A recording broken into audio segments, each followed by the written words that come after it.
तव कथामृतं तप्त जीवनं कविभिरीडितं कल्मषापहं श्रवणमङ्गलं श्रीमदाततं भुवि गृह्णन्ति ये भूरिदा जनाः.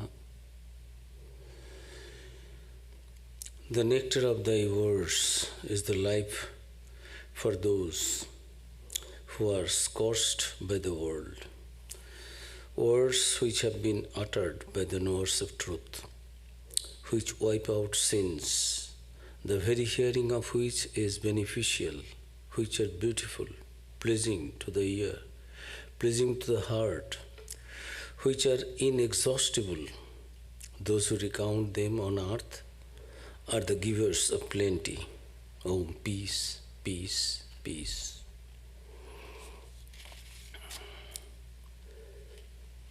Thank you all. Good evening. It's nice to have some time in the reading of the Narada Bhakti Sutras. We have been reading, and Narada was trying to establish that Bhakti is superior to the other paths. So we find this happens in Shankaracharya's case also. In his personal life, in reality, he was a devotee also. He had Dvaita Bhava, he had Vishishta Dvaita Bhava in his behavior and activities. But while he has to establish his theory, Advaita, this monastic, this school of philosophy, he has to say something that this is the only way. So here also we find this Naradaji is now speaking of Bhakti. So he is telling that the devotion is superior to the path of action. This path of devotion, it is satu karmo jnano yogebhyo opi adhikatara. And this is his opinion. And it happens also when they speak of something, they speak of the highest quality of it. Sharadanandaji was telling that when we read Swamiji, problem with Swami Vivekananda is when we listen to Swamiji's Jnana Yoga or read, we find, oh, wonderful. Oh, what is the need of other yogas? Next day when we read or listen to his lecture on Karma Yoga, we find, oh, Karma Yoga is fantastic. So we should follow it. I will be a Karma Yogi. First day Jnana Yogi, next day Karma Yogi. Then one day there is the study or lecture on this meditation, Dhyana Yoga. Then hearing that also, what is there in other things? Oh, wonderful, sitting in meditation and entering into samadhi. Wow, very nice. Another day there is Bhakti Yoga, and you find that, oh God, your eyes are getting moisturized, thinking of God. What a wonderful thing. God is everything. We are children of God, we are devotees of God, and God will take care of us. So, Bhakti Yoga is the best. Everything fits us. So, actually, one will choose the path according to his or her own nature, inclinations, inner tendencies. We call this our internal, we are born with certain this inner tendencies. So, according to that, we will do our activities. When Arjuna was not ready to fight, Sri Krishna was telling Arjuna, if you don't fight now, following my instructions, your very nature will make you fight. You cannot give it up. Because you are a Kshatriya, you are born with some inner qualities, tendencies. So, you cannot get rid of that suddenly. It is not that. Sadrisham chestate sasya prakritir jnanavanopi. So each and everyone follow, do what is there in their nature, they are born with. So, nigraho king kurishyati. Why unnecessarily you're traveling?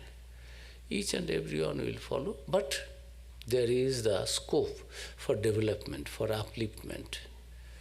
It is not that suddenly you will change your nature, inner nature you are born with. So, all these paths will lead us to God.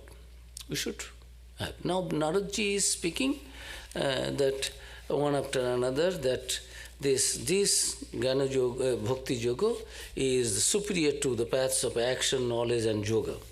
Then why? Then he was trying to establish that follow rupatvat. Because this it is by itself of the nature of effect, goal. Other paths you do something and your goal is different. You achieve goal, something else. But in devotion, you see, you begin with devotion, you end with devotion. In the middle also devotion. Nothing, it is only intensifying. It is, intensity, difference in intensity.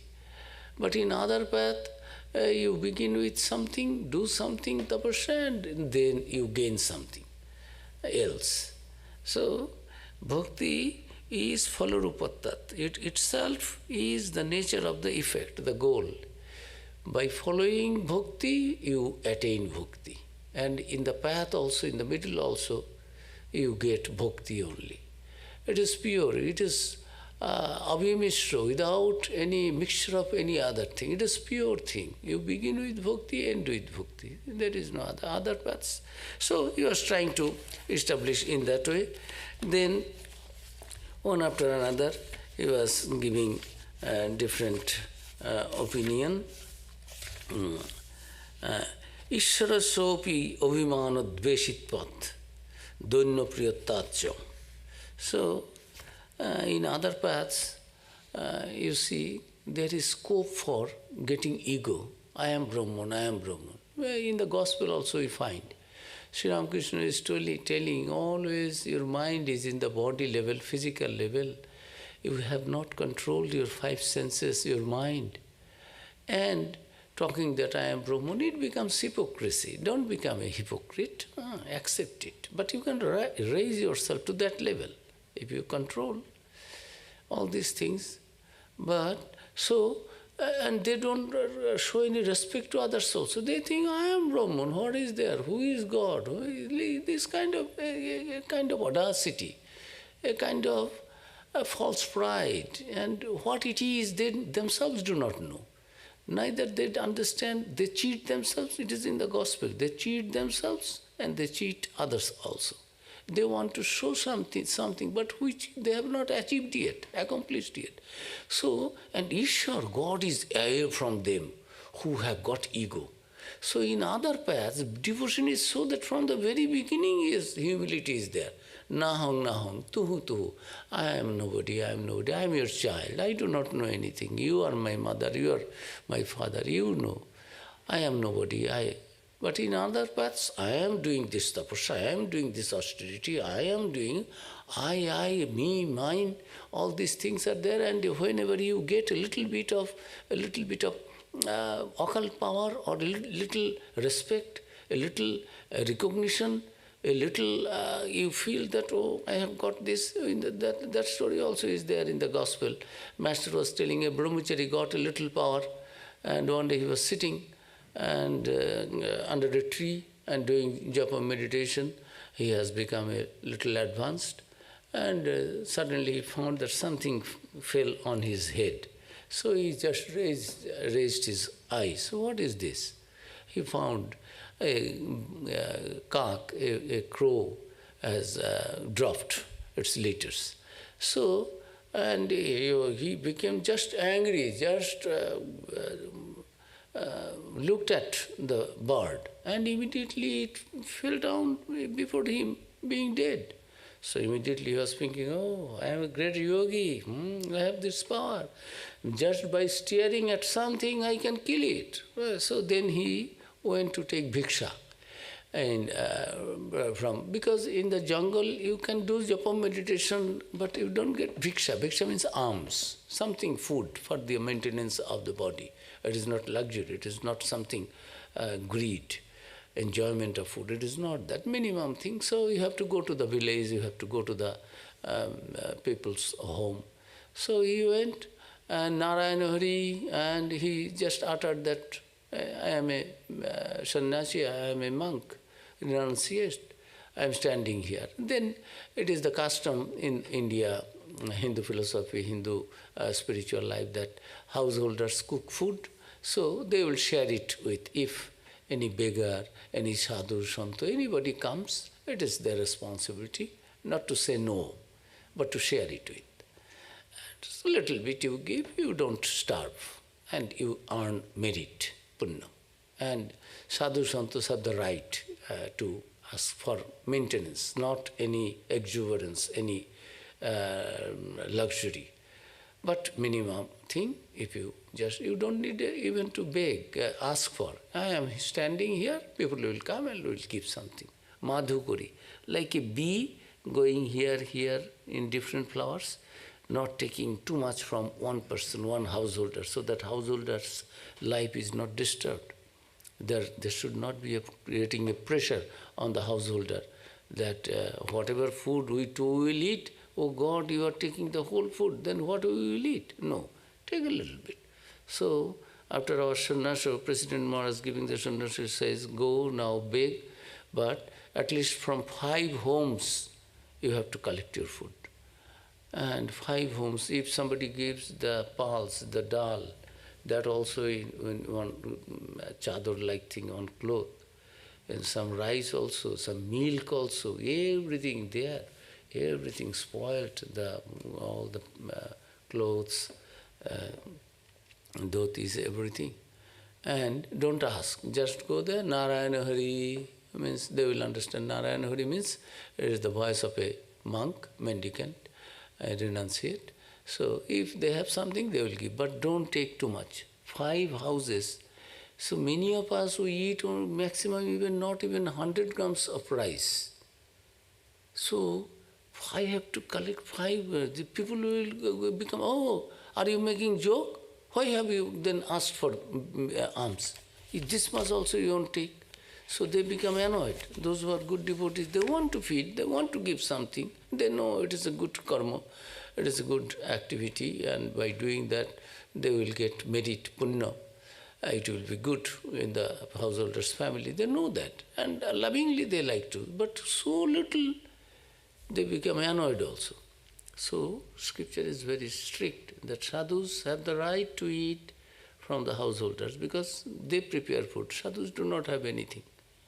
But at the same time, you must not be torturing them by asking too much. So very little bit, here little bit, here little bit, everywhere, 5, at least 5 homes. If you are to gather 100 grams of rice from 5 homes, each home they will get, particularly these mothers will get annoyed. What is this? You are asking for and I am giving. What is this? Then why you have asked me to give?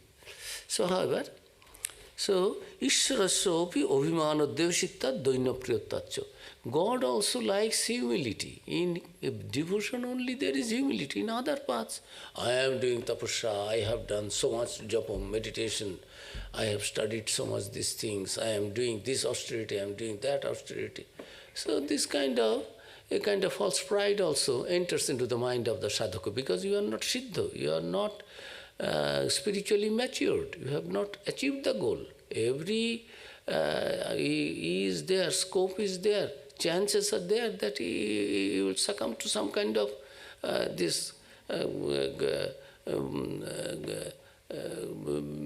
false pride, ego, demanding something, anger, lust, greed. All these will try to disturb you whole life until and unless you have achieved that supreme goal of life, supreme devotion or supreme knowledge. When you are established in that, then all these indriyas become non-functional. This cannot disturb your mind. You can remain in the world, but worldly things will not be attractive to you. It will lose its power to attract you, divert your mind, deviate your mind from. But when you are a sadhaka, you are novice, you are a student of that practicing that aspirant, you have not achieved that, then there is that this kind of things come. So devotion, there is no scope of false anything, ego. But in other paths there are the chances. And God is always against this kind of feeling, ego. So it is better to follow, it is the best to follow the path of devotion. Because in the path of devotion, there is no scope for deviation. Devotion is superior to other paths because even God hates pride and loves humility. In the path of devotion only there is humility. Other path, I am God, I am Brahman. Who is God? I am everything. Like that it comes. I have done so much of unselfish activities. I have done so much of japa, meditation, many things comes in other paths. But in devotion, always, nahung, tuhu, I am nobody, I am nothing, you are everything. Whatever achievement is there, it is God's grace, nothing. I know, I am worthless. I do not have any power to get anything by myself. By self-effort, I know. I am so small. It is God's grace only that I am getting food. I am keeping my mind in God. That also because God is gracious to me. Otherwise, I could have become a rogue, a goon, a something else, not a devotee at all. So, devotee's mind is like that, always giving all attributes and everything to achieve for achievements, the credit to God and God alone. That anything if I have achieved in my life, it is not by me, it is not by my effort, it is not my self-effort, it is God's grace. Without God's grace, even one leaf of a tree does not move. So what to speak of other thing? So it is like that. And God doesn't like this kind of false pride and loves always humility. So Bhakti path is good. All these things we discussed in the, I am just giving a recapitulation. Tassa gyanamevo sadhanamitteke. So others also said, according to some, devotion can be generated through knowledge only. So Narada is giving the opinions of his and opinions of others also. Many say that according to some, devotion can be generated through knowledge only. And Narada was refuting. He said, no, that is not. This one after another, he is giving the opinion of others also and telling, Tassa gyanamevo sadhanam iti eke. That jnana can be achieved. Tasya jnanam sadhana ityake, meaning according to some, devotion can be generated through knowledge only. Then he was telling, Narada was telling next, ananyasrayattam ittanne. Some others say, according to some others, the knowledge and devotion depend upon each other, interdependent. Some say that for devotion, knowledge is necessary. Some say, some other acharyas say, devotion and knowledge, these are interdependent. So, Narada giving his opinion and also opinion of others. Then Narada was telling, Swayam phalarupata iti Brahma Kumara. But Narada, Brahma Kumara, son of Brahma, so what he says? He says that according to Narada, Brahma Kumara, Bhakti is itself the effect of the practice of devotion. But Narada himself says that Bhakti by itself is the result. In other words, Bhakti is not the result of something else, as is the case in other paths. It is independent of everything. It doesn't depend upon knowledge or action or anything else. It is self-sufficient. That is what is the nature of ultimate success. It is of the nature of the goal. So it can be independent of everything. This is the attitude of Narada. Bhakti is the nature of a devotee, and the attainment of the ultimate result is only the culmination of the process of devotion. Prema Bhakti or Para Bhakti, as Sri Ramakrishna used to say, that is the supreme expression of devotion for God. We begin with the love for God, devotion, and at the end also it becomes solidified. It becomes more and more concentrated, intensified. So, Sri Ramakrishna also said, you begin with the normal, ordinary bhakti, and in the end you get para bhakti. And that is your goal, that is your path, your means, beginning, in the middle, end. It is the same, only it is intensified. That is the result. And the path is also devotion. Therefore, it is not through knowledge that bhakti is reached. Some say through knowledge only whom you are devoted to. If you do not know, before our initiation also, those who come to take initiation, even for being a sannyasi, those who come to join a brahmachari, no, read this book. Have you read this book? You test your mind, go back home. Oh, you have, you are in the final year, complete your final year, then graduation. Then you complete your masters, then come. Like that, in the process we can test the mind also. It is just, suddenly it has come in the mind. Oh no, I will become a monk, I will renounce everything. Actually, mind is not that ready. After joining also, he will be going back, or his mind will not be that intensified, fixed in God and God alone. So better read these books, yes, keep coming, test your mind, seek the permission of your parents, earn something, do something for your parents, then come. So those who are really mentally prepared, they will not be deviated. 1 year, 2 years, even they stay back in their family life. They will again come and again. But those who have just got a little shock or a little kick in the family life, and now, oh, what is there? Mother is there like this, father is like this, nobody is good in this life, nobody loves me, so it is better I go to somewhere in some monastic order, I take God's name. It's God's name, it is not that you have got a kick, that is why you will come to God, then again you will go back. When you will really feel that pull for God, that attraction for God, love for God. No, even my father is Buddhadev. Father was trying to keep him busy with all luxuries of life. No, I don't want all these things. Young wife is there, just small baby child is there. Who can leave this young, beautiful wife and small child, father, mother, then the throne? He was the crown prince. Father was ready to, he has trained Gautam Buddha in such a way.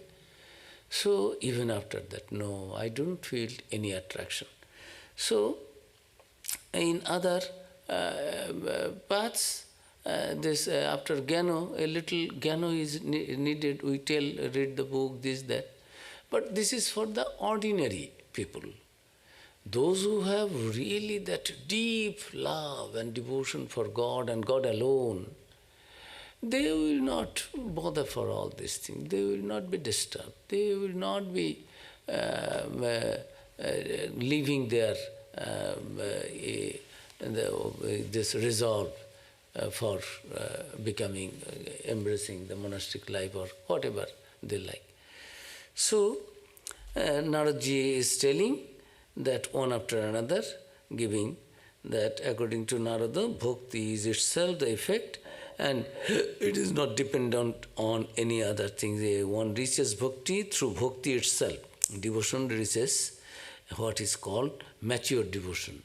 Ordinary devotion to mature devotion, para bhakti, raga bhakti, prema bhakti. So it is through devotion itself or through the grace of God that bhakti is attained, not by knowledge of, oh, God is so great, so I will love God. It is not that.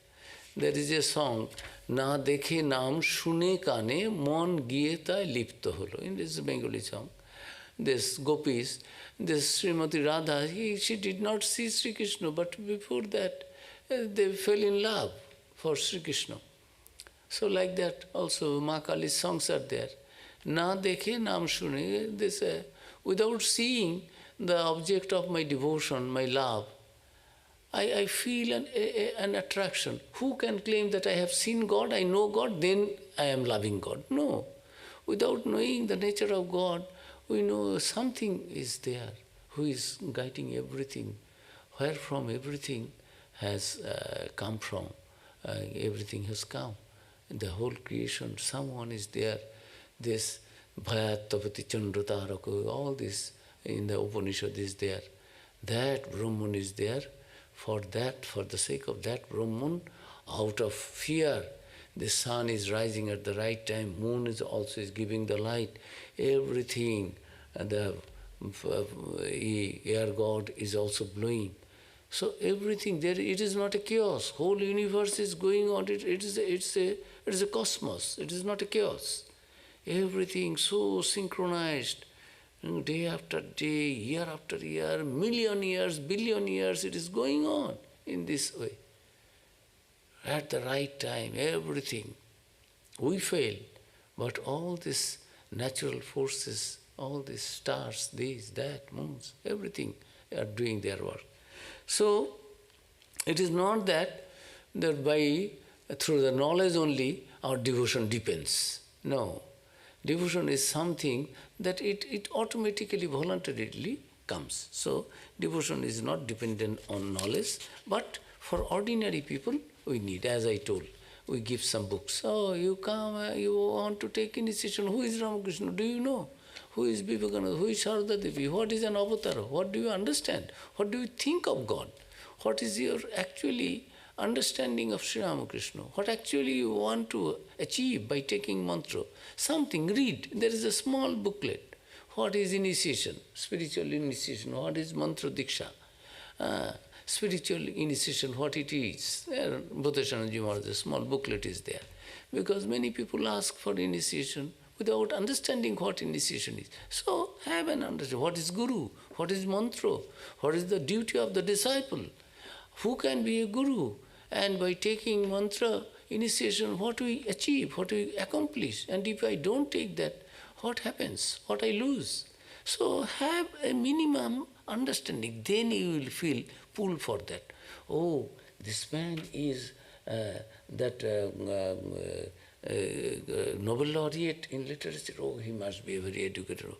Oh, this is Albert Einstein. Oh, I will give salute. Oh, you are the president of that. So our mind is like that.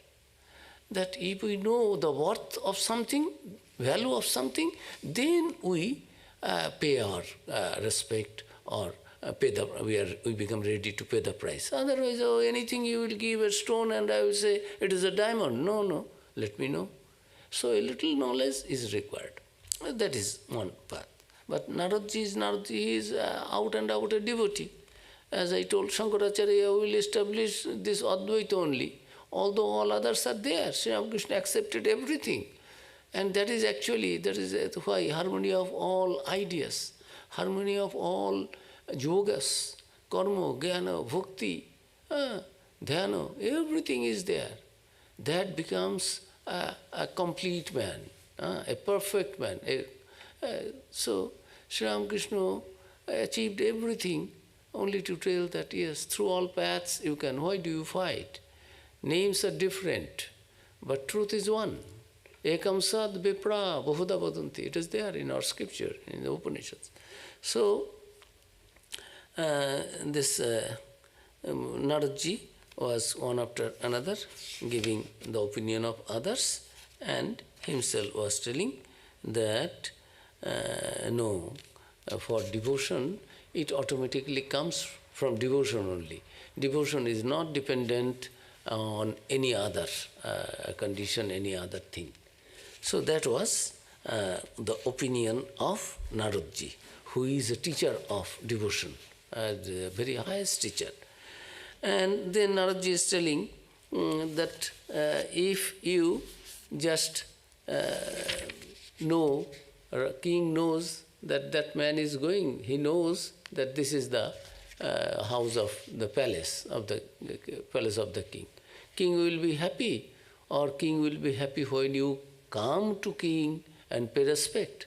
Only knowledge will not do. So Narada was telling the Rajagriha bhajanadishu tathaiva drishtvatpat no tena rajapuritosha sudha shantirva tasmat sa eva grahya mumukshubhi.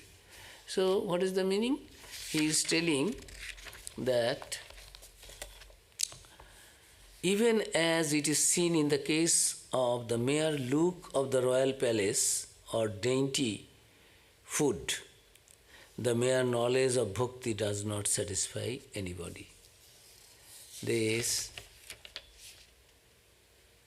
no teno rajapuritosha sudha shantirva. Neither does it, the mere sight, make the king happy, nor is the hunger appeased. There are much, oh, this is food, this is food. Will that satiate my hunger? I know what is food, and I see the food also. I know that is the palace, but I am not going to pay my respect to the king. King will be happy. I will tell, oh, king, I know this is your palace and you are king. King will be happy. No. It is not that mere knowledge can give rise to devotion. It is not that.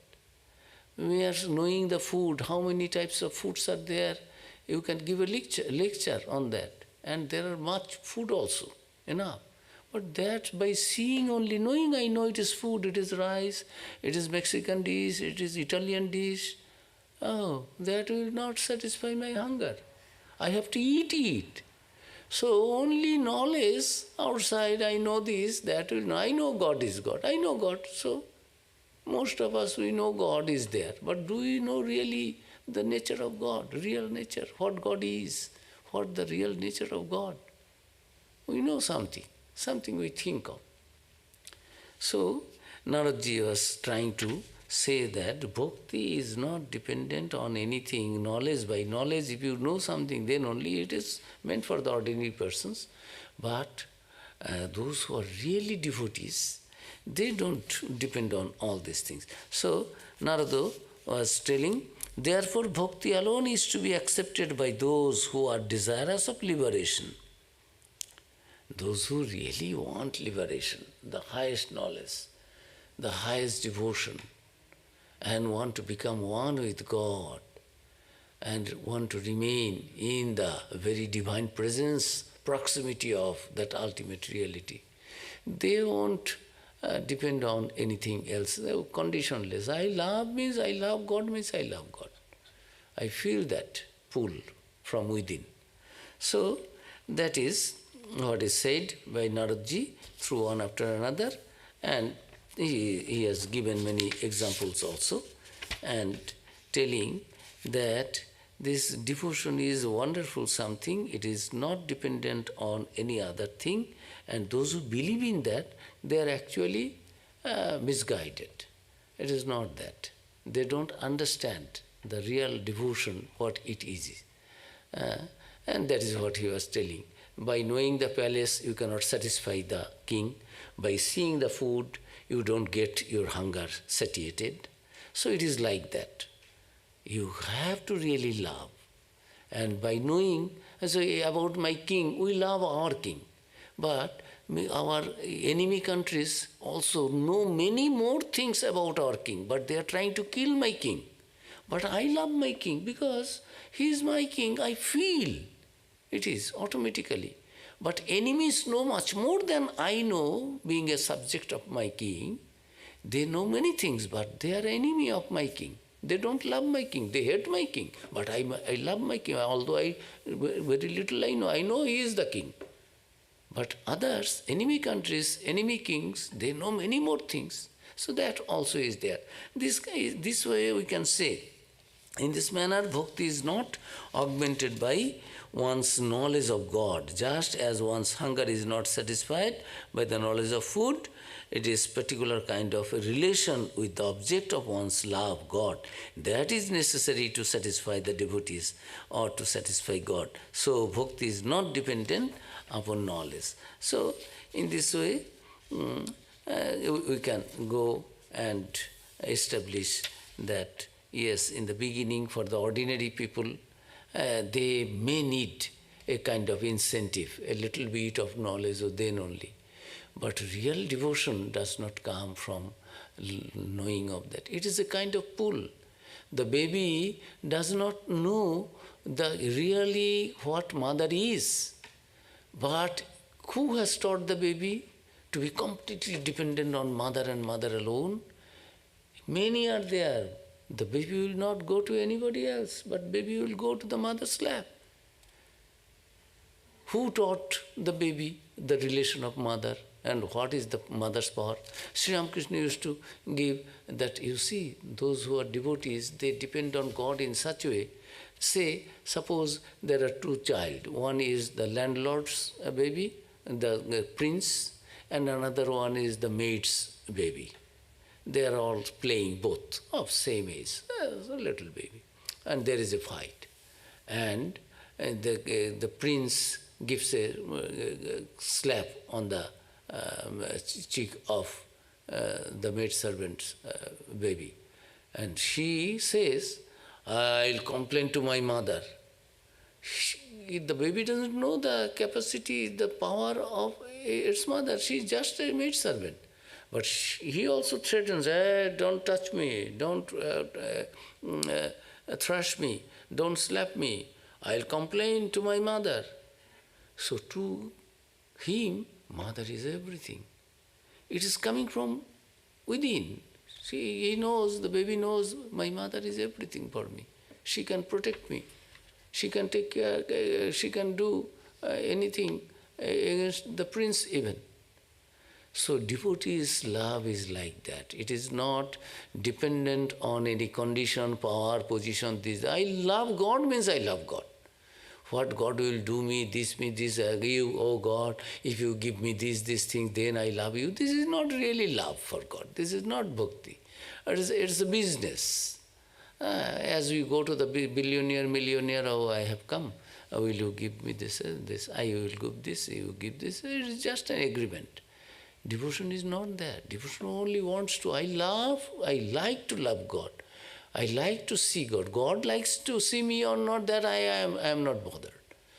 I am happy to see God. I know God is my everything. God loves me or not loves, that's God's matter. I don't care for that. But I cannot live without God. Oh God, where are you? Those who are the classic examples of devotees, teachers of bhakti, devotion, we find their life. They are so humble. Trinadopi shunicheno, toropi shohishnuna. They are humbler than the grass. Anybody and everybody is trampling on grass. Grasses never say, hey, I am also Brahman. You are also Brahman, I am also Brahman. I have the same potential. They don't claim that. The Tororopi Shohishnuna, the trees, bearing and forbearing everything, but giving the fruits. Even the person who is cutting the branch, the tree doesn't say, I won't give fruit to you. Always, ever ready to sacrifice. That is their nature. So a devotee's nature is like that. They don't find fault with anybody. They know everything is by God. Aro aro prabhu aro aro emni kore amay maro. Oh Prabhu, oh my Master, oh my Lord, kick me, teach me a lesson by beating me more, kicking me more, by torturing more. I don't mind. It will be good for me because you are doing that. You are purifying me. Sri Ramakrishna used to tell in the Gospel, it is there. For purification of the gold, what they do? smiths, this what is this smiths? One blacksmith and this goldsmiths. They purify and purify, burn and burn, more and more, stronger, intensified a fire they will put to make the gold purer and purer. So God also, through our trials and tribulations and so-called suffering, God actually is purifying our mind. And there is Swami Vivekananda's one poem is there, Amba Stotram, oh my mother, at the end Swami Vivekananda is writing, oh my mother, I know through the path of trial and tribulation and suffering, you have led me to the perfection. That is the goal. They don't bother. God is there. If God is there, I am ready to be in hell. If God is with me, what is hell to me? That will be transformed into heaven. But if God is not there in the heaven, I don't like that heaven. I want the presence of God. I need the proximity of God. So that is the devotee's attitude. So, apparently it may be a little contradictory that without a little knowledge, how can I love you, but it is for the ordinary people, it is. But main thing, those who are real devotees, they don't depend on anything. They know my God is everything. In the Gita also, we have so many verses that God is telling, by devotion itself you will come to me. I will just quote a few and give the meaning. In the 9th chapter, Raja Vidya Raja Guhya Yoga. And the 9th chapter, the yoga of royal knowledge and royal secret, royal sovereign knowledge and sovereign secret. What is that? It is there. Anannaschintayantumang ye yana parjupasate tesham nityabhiyuktanam yogakshemam bhahamyaham. What is the meaning? Meaning is the devotees who, loving no one else, constantly think of me and me alone and worship me in a disinterested spirit. To those ever united in thought with me, I bring full security and personally attend to their needs. Yogakshemam bhahamaham. Anannaschinta, those who are meditating, thinking of me and me alone, fixing their mind on me and me alone, they have forgot every other things, all other enjoyment. Their source of all joy is me and me alone. To them what I do? Whatever they have achieved, a little bit of material objects and wealth and spiritual wealth, I protect that, kshemam, I protect. And yoga, whatever still they need for the sustenance of their body and also for their illumination, spiritual goal, to achieve that, reach that, I personally carry bhahamaham. I personally carry whatever they need to be united with God and also whatever they have achieved, accomplished, to protect that. So, this is in the 9th chapter, God is telling. And 15th chapter also in many places, that those who are really devotees, they are very dear to me, they will come to me. And then in the 11th chapter, Vishwarup, this darshan, cosmic form, yoga of this cosmic vision. There, Bhagavan is telling, Arjun, you are my dear. That is why I have shown you this wonderful, this cosmic form. Who is gods and goddesses are also, even the gods are always eager to see this. This form of mine, which you have just seen, is exceedingly difficult to behold. No one can see, even gods are always eager to see that, but they cannot see. But you are my dear, my devotee, I know, that is why. And then he was telling, by doing tapasya, by reading, doing japam, meditation, tapasya, reading Vedas, Puranas, one cannot reach that. Nahang Vedar na tapasa, na daneno, na chejya, shakya, evam vidho, drashtung, Drishtavanosi mang yatha. Meaning, neither by study of the Vedas, nor by penance, nor again by charity, nor even by ritual can I be seen in this form, as you have seen me, this wonderful cosmic form you have just seen, my Chaturbhuja Murti with 4 arms. This cannot be seen by mere reading of Vedas, Upanishads, lecturing, reading, memorizing. No, my dear. Doing severe tapasya, penance, no, austerities, no. It is only through love. You have that love developed, so I have just shown it to you. And can be seen in this form, as you have just seen me. Then Bhagavan is telling Arjuna, Bhakta tu anannaya shakka aham evam vidharjuna gyatum drashtum cha tatvena praveshtum cha parantapa. What is the meaning? Meaning is, through single-minded devotion, however, I can be seen in this form, with this 4 arms, Shankha, Chakra, Gadadha, Paddadhari, this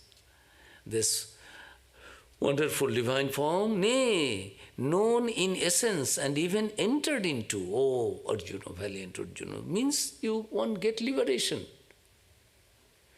Through devotion alone, this liberation, final goal, summum bonum of life is achieved, accomplished. Arjuna, not by any other things. So he himself is through single-minded devotion, however, I can be seen. Not by reading Vedas, Upanishads, by doing too much severe austerities and other things. Those things people do, we won't do. No, we will do that. But those we will do to purify our mind, to bring back our mind to God and God alone, to generate the love for God and God alone. Because we want to do something. So you do. But finally we will understand all these things are valueless. Without God's grace, nothing happens. Oh God, Sri Ramakrishna used to pray, oh my mother, my dear, there is nobody in this world whom I can call my own. You are my mother. I know I am your worthless child. I do not have wisdom. I do not have knowledge. I do not have devotion. I do not have any capacity, any qualification. Still, I am your child, my dear mother. How can you throw me away? Appear before me. Show your real nature. Come in my vision. Oh, my mother, I do not know anything else. And he was not reading something. God is his mind. He was opening his mind to that God, to that ultimate reality. I do not your form. Tumi purush ki nari বুঝিতে নারী স্বয়ং না বুঝালে তাকি বুঝিতে পারি. Whether you are a male or a female, do I know that? If you don't appear and teach me, make me know your real nature, how can I know? What is God? Who can tell God is male or female? A God, Father in heaven. But in India there is Mother in heaven, Divine Mother. Whether you are a father or you are a mother, how can I come to that conclusion? Do I know anything of you? Mother, come and appear. Show your real nature. You come in my vision. So, it is you who can make me understand what actually you are. With my little intellect, which is also polluted, with this feeble mind, fickle mind, I cannot concentrate, I cannot know you. But you are everything, if you like. I am your child. Hanumanji is praying, Nana Sriha Raghupate Hridaye Asmadiye Sattang Vadami Cha Bhavan Akhilantaratma. Oh my dear Ramchandraji, you know, sitting in my heart and sitting everyone's heart, Antarjami, you are there. You know, I do not have any other desire. Only I want to have supreme devotion, pure devotion towards you, for you. Oh my dear Ramchandra, see that I am not deviated. Don't get me trapped with your bewitching Maya Don't be trapped with other desires and lust and other things. See that I am completely free of all those things and only desirous of your love and love, devotion and devotion. For you, nothing else I want, Ramchandra. You also sitting in my heart, you know. So, see that I get that only. So, these are wonderful, those who are champions of devotion, they say. For them, that is why Narada is also a champion. Narada is telling that devotion is not dependent on any other condition. It comes from within. And Bhagavan also in the Gita, I am quoting Gita, that my devotees, Arjun pratijanihi name bhakta pranashrati. I am pratigya kuch, I am promise. I swear that my devotees will not be destroyed. Who can destroy? Holy Mother is telling, my child, what wrong will happen to you? Vidhataর সাধ্য নেই আমার সন্তানের ক্ষতি করে. The providence cannot do any harm to my child. If we are really devotee of God, if we have really surrendered our ego to God and God alone, and know that God is everything, and God, we have come from God and we are in God and we will go back to God and God is protecting, whether we see or not see, it is everything from God and God alone, by God and God alone. Then, if that conviction is there, God will protect us in anywhere, whether we know it or not, whether we believe or not believe. God is telling, those who are completely dependent on me, I take care of them. So here also it is telling Arjun, mat karmakrit, mat paramo, mat bhakta, sangha parijitaha, nirvaira, sarvabhutechu yah samameti pandava. Who will come to me? Who will be liberated? Arjun, he who performs all his duties for my sake. No ego, I am doing. Arjun, don't think you are the master, you are the doer. Doer is me, and this me, not Krishna. That ultimate reality appearing in this form as Krishna. Don't get deluded. Abhajananti mang mura manusing tanu asritam param bhavam ajanantam amubhutam. Ordinary people think I am Krishna, and they try to belittle me, they are jealous of me, they don't understand me, and they insult me. Peculiar people, they don't understand. But I am not this Krishna, I am that. Know that and you will be free. So Arjun, who performs all his duties for my sake, me, M capital, my capital, depends on me, M capital, is devoted to me, has no attachment, and is free from malice towards all beings, reaches me, becomes liberated, becomes illumined, accomplishes the goal of human life. Arjun, how? Through devotion. Those who have given up their ego, their everything, and anything and everything they do, they think that it is for me and me alone, for my sake. They will come to me. And by reading Vedas, Upanishads and lecturing and all this listening, that will not do. If you do not have that devotion, my dear. So, in the 18th chapter also, again we find Bhagavan is telling, I am giving just a few to give some examples that this Bhakta mam abhijanati yavan yascha asmi tattataha tatomang tattato gatva Vishate tad anantaram.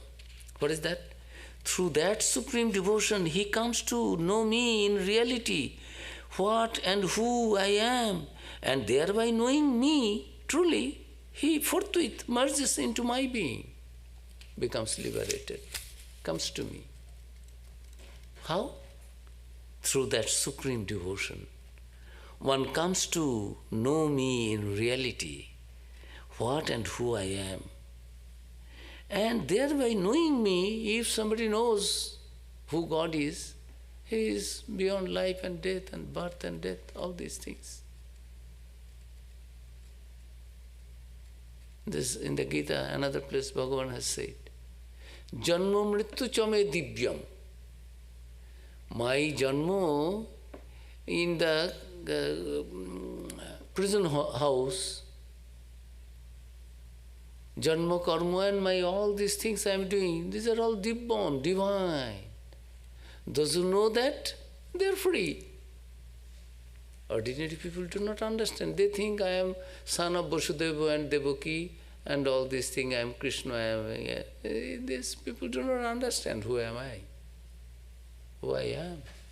So Arjuna, by supreme devotion, through supreme devotion, only one comes to me, know me, my reality, and by coming to me, by being with me, what will happen? Liberated, moksha, he or she will achieve.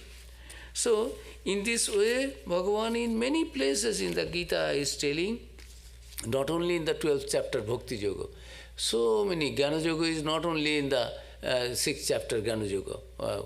Jnana Yoga is many places, Jnana, words of Jnana. In the 2nd chapter itself, Shankha means Jnana, it is there. So Bhakti also in the 18th chapter, in the 12th chapter, in the 9th chapter, in many places, that knowledge. This is the Purushottam Yoga, 15th chapter, wonderful. I am that. Kshara, Akshara, and then beyond that. I am that Supreme Being. Those who know that, Arjuna, I tell you, those who know my real nature, this in the 15th chapter Bhagavan is telling, they have achieved the goal of life. Finished. In the last sloka of the 15th chapter Purushottam Yoga, Bhagavan is telling that Yo mameva masang muro janati purushottamam sa sarvavid bhajati mang sarvabhavana bharata. Arjuna, the wise man who thus realizes me as the Supreme Person, knowing all, he constantly worships me, the all-pervading Lord, with his whole being. Arjuna, this most esoteric teaching has thus been imparted by me. Grasping it, in essence, man becomes wise and his mission in life is accomplished, liberated. And this is Oti Guhyatamang, Iti Guhyatamang. Of all the secrets, this is the most secret one. I am telling you, who knows me, he comes to me, he becomes one with me. So, whatever is there, if one can love God, can know. So, this path of devotion, Narada is telling. So, in this way, bhakti is self-sufficient. A devotee does not think that bhakti alone can take him to the goal. He has strong conviction. Only a man of knowledge will say, yeah, you are a fool. You do not know what God is, and you say God will give you liberation. That is how there are differences. It is differences of opinion. Devotee knows, my God is everything and I will be. And the followers of path of knowledge, they will say, you are fool. You do not know what is God, nature of God. How can you be liberated? So, these differences are in their opinion and because of the difference of temperaments, of mental attitudes. In this manner, their views may be different, but we can understand that a practical application of any of these paths is capable of leading us to the highest goal. That is what Sri Ramakrishna has repeatedly mentioned. And though he was at the same time giving all emphasis to devotion when speaking amongst devotees, and to the path of knowledge when speaking amongst the followers of that path of knowledge. He was everything, a bhakta, a great man of knowledge and a great man of action also. In him we have seen that each of these paths can lead us to the supreme goal. So, this the teachers of certain path, particular path, will always speak of that, this is the path, this is that. But actually, in reality, any one path will lead us to, if we are sincere, if right, earnest yearning is there. That love, that feeling is there. In the gospel, that story is there. Disciple is asking, when I will see God, how can I see God? The teacher, the guru took the student disciple to a pond and said, yes, have a bath. When he has gone under the water, the Guru pressed his head down the water, and after 1 minute or 2 minutes, Guru allowed the disciple to breathe, come out of the water and breathe. Then Guru was asking, my child, how did you feel underwater? Oh, my Guru, you were just killing me. I was getting suffocated. No, I could not breathe. I was trying to have a little breath. What have you been doing to me? I said, my child, you wanted to know when you will get the vision of God? When your mind will be that kind of desirous to have a little breathing as you have been doing now underwater, when I have pushed your head down, that kind of feeling in your mind, when that will be there, then God will come. So we will continue with this wonderful nectar-like words of Narada-ji, Narada Bhakti Sutra, the Narada's aphorisms on bhakti, devotion. Om Shanti Shanti Shanti Hari Om Tat Sat. Any question?